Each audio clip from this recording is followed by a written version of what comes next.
Alright, so here are 5 simple exercises you can use to sound good on any clarinet.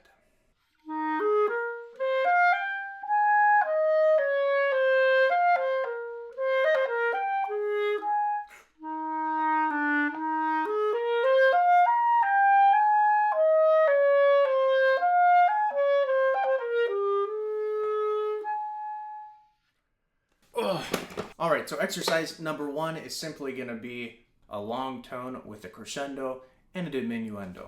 This is how we'll do it.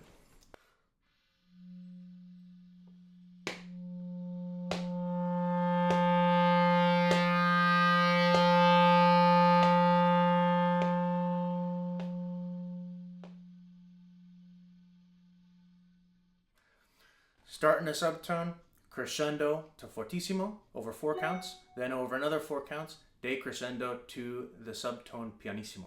The point here is to make the crescendo and the diminuendo as even as you possibly can to maintain the quality of the tone and to pay attention to how you're accelerating the air and how you're supporting it throughout the entire exercise. All right, exercise number 2 is reference point scales.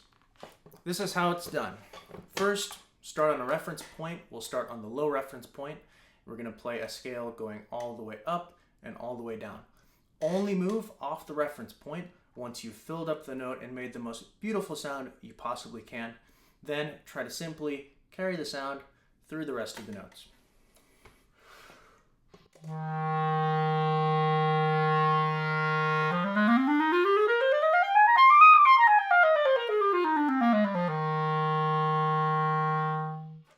So now, you might have noticed that there's some parts of your instrument that aren't exactly the most even, and so the point of this exercise also is to build awareness of where your instrument needs you to support it a little bit more, where you need to resonate through a little bit better on the notes. And the better that you accelerate the air, the more that you shoot the air upward with the voicing, with the tongue position, and the more that you resonate in the back with an open soft palate, the easier and naturally more homogeneous the instrument will feel. You can also start on the high reference point.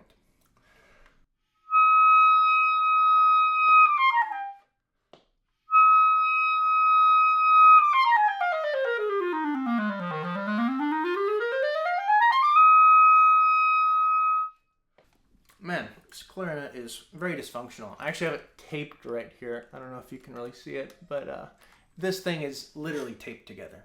All right, that brings us on to exercise number 3, which is the Christmas tree. Now, it's called the Christmas tree. It has nothing to do with Christmas, so forget Santa.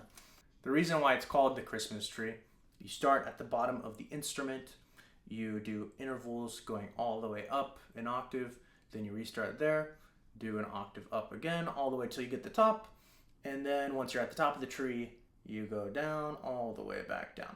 Here I'll do a little quick shortened demonstration of it. So first octave, you start with this and only move when you've made the most beautiful sound.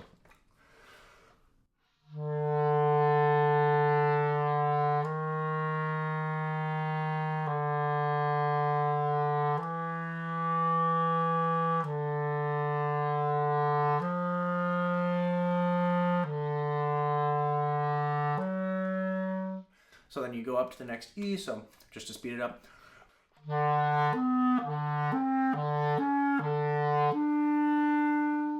Then your reference point is now on that E.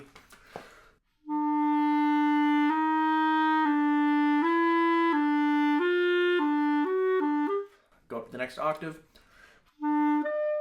Once you're at that octave,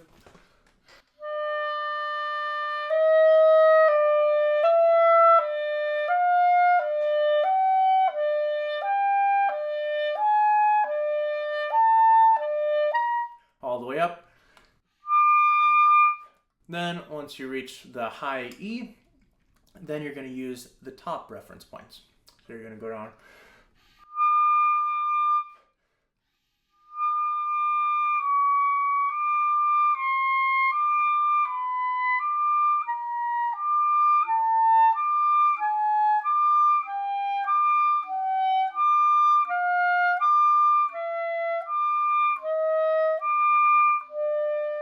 And then you just keep following the intervals down until the next E, reestablish on the E.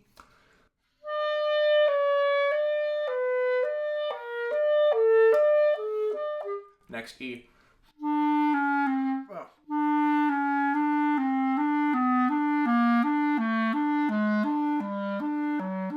All the way down until the low E again.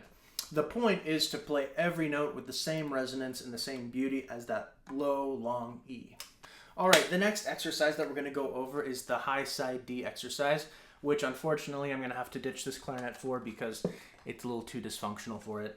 So the high side D exercise, you're going to be using C plus the third side key here. So not 1, not 2, but the third side key.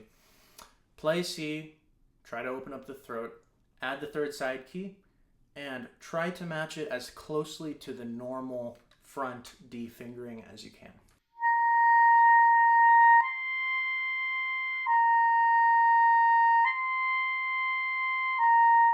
And then, once you've gotten comfortable playing it, going back and forth between C and D, go between C, D, regular D, C, side D.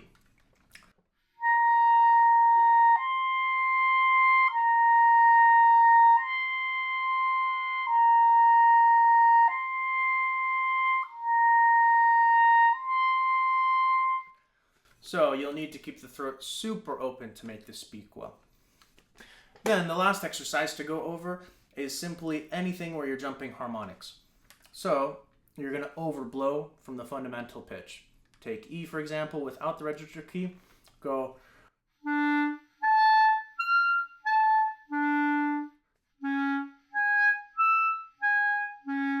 The way that you change the harmonic is by opening the soft palate in the back and changing the shape and position of the tongue so the airspeed is changing, which gets you higher or lower.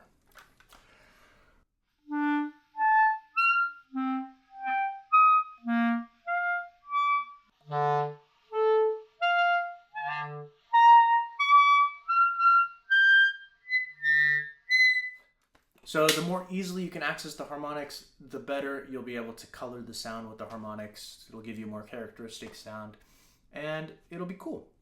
All right, so those are the top 5 exercises to help you produce a beautiful sound. If you'd like help to be able to make the most beautiful, rich, effortless tone possible, then check out the link in the description. Otherwise, I'll see you later.